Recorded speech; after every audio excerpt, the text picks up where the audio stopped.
আসসালামু আলাইকুম। আজকে কাজ করছি ছোট একটা ফতোয়াতে। আর এটার ড্রয়িং পার্ট, কাজের পার্ট একসাথেই রেখেছি, যেহেতু ড্রয়িংটা খুব ছোট। আর ড্রয়িংটা আসলে আলাদা করে রাখলে এটা ভালো লাগতো না। আর আপনারা দেখলে বুঝতে পারবেন, খুব সহজ একটা ড্রয়িং। এটা একটা সূর্যমুখী ফুল দিয়ে আমি ড্রয়িংটা করেছি। সূর্যমুখী জাস্ট, আর দুই একটা ডালপালা আর পাতা। দেন হচ্ছে আমি ড্রয়িংটা শেষ করেছি। ড্রয়িংটা শেষ করার পরে আমি কাজটা শুরু করেছি। আর আমি আগেই বলেছি যে বাচ্চাদের কাজ করতে আমার খুবই ভালো লাগে, কারণ ছোট একটা কাজ, এখানে একদম মন দিয়ে কাজ করা যায়। আর কাজটা খুব নিখুঁতভাবে করা যায়, একদম মনোযোগ দিয়ে। আর এখানে যেহেতু আমি একটা সানফ্লাওয়ার করতেছি, এটার মাঝখানে যে মঞ্জুরিটা থাকে বা হচ্ছে দানা দানাগুলো থাকে, এটা আমি একদম ডার্ক খয়েরি কালার দিয়ে করে নিয়েছি, জাস্ট একটা কাঁথা ফুলের মতো করে। দেন পাপড়িগুলো আমি ভরাট করে নিয়েছি। এটা হচ্ছে কাশ্মীরি ভরাট। জাস্ট কাশ্মীরি ভরাটটা একটা সুতা উঠিয়ে বা একটা সেলাই উঠিয়ে দেন হচ্ছে এই বড় সেলাইটাকে ওই কাপড়টার সাথে আটকে দিতে হবে সুই দিয়ে।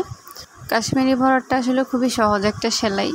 এটা জাস্ট একটু দেখলেই হয় যে কেউ আসলে পারবে। এখানে কোনো প্যাচ গোজের কোনো সেলাই নেই। অনেক সেলাই আছে অনেক প্যাচ দিয়ে, আসলে আমার কাছে একটু হেবিজিবি লাগে, যেগুলো অনেক কঠিন। সেগুলোর থেকে আমার মনে হয় কাশ্মীরি সেলাই বা ব্যাক স্টিচ, ডালফোর, এই সেলাইগুলো আসলে অনেক সহজ। আমরা চাইলে এই 3-4টা সেলাই দিয়েই সব কাজ করতে পারি, সব কাজই করা যায়। খেজুর কাটা ভরাট বলেন, ডালফোর, দেন হচ্ছে কাশ্মীরি ভরাট বা নর্মাল ভরাট যেটাকে আমরা বলি, বা ব্যাক স্টিচ, কাঁথা ফোর, এই ফুলগুলো আসলে বেসিক। এগুলো আমরা যদি জানতে পারি বা একটু ভালোভাবে পারি, তাহলে আমরা যে কোনো কাজ করতে পারবো, যে কোনো কাজ করা যায়। আর যারা সেলাই অনেক বেশি অ্যাডভান্স, তারা তো আসলে যে কোনো জিনিসকে একদম সুই সুতা দিয়ে জীবন্ত করে তুলতে পারে। এটা আছে এরকম অনেক। আর যারা হচ্ছে একদমই পারে না, তাদের জন্য এই সেলাইগুলো ঠিক আছে। আর এখানে আমি পাতাগুলো দিয়ে দিয়েছি হচ্ছে সবুজ কালার দিয়ে, আর মাঝখানে আমি আবার সবুজের সাথে জলপাই কালারটা আমি রাখবো, 2টা শেড দিয়ে আর কি করবো।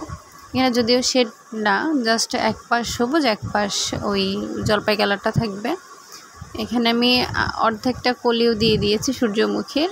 এটা আমি হলুদ বা হচ্ছে এখানে 2টা হলুদ আমি ইউজ করেছি। একটা হচ্ছে কাঁচা হলুদ, আর একটা হচ্ছে এটাকে কি হলুদ বলে, ঠিক কুসুম হলুদ হয়তো বা। এই 2টা কালার আমি ইউজ করেছি, যাতে সূর্যমুখীর লুকটা হালকা একটু চেঞ্জ হয়। আসলে ডিজাইনে কখনো ধরা বাঁধা নিয়ম থাকে না। আর আমি চাইলে সূর্যমুখীটাকে আমি লালও করতে পারতাম, সূর্যমুখীটাকে আমি চাইলে নীলও করতে পারতাম। এটা হচ্ছে আমার উপর ডিপেন্ড করতো, যেটা আসলে সুন্দর দেখায় কাজে সেটাই রাখা উচিত। আর আমি যেহেতু একটা ছেলে বাচ্চার জন্য ফতোয়াটা করেছি, ভাবলাম যে এত ডার্ক না করি, জাস্ট স্মুথ একটা কালার রাখি।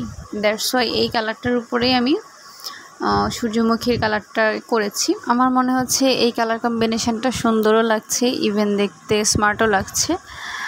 আর এই তো এখানে আমি যে কলিটা করেছি, যে সূর্যমুখীর যে কলিটা, সেখানে আমি কিন্তু 2টা সুতার তার আমি 2 কালার নিয়েছি। একটা হচ্ছে ওই যে কুসুম হলুদ, আর একটা হচ্ছে কাঁচা হলুদ।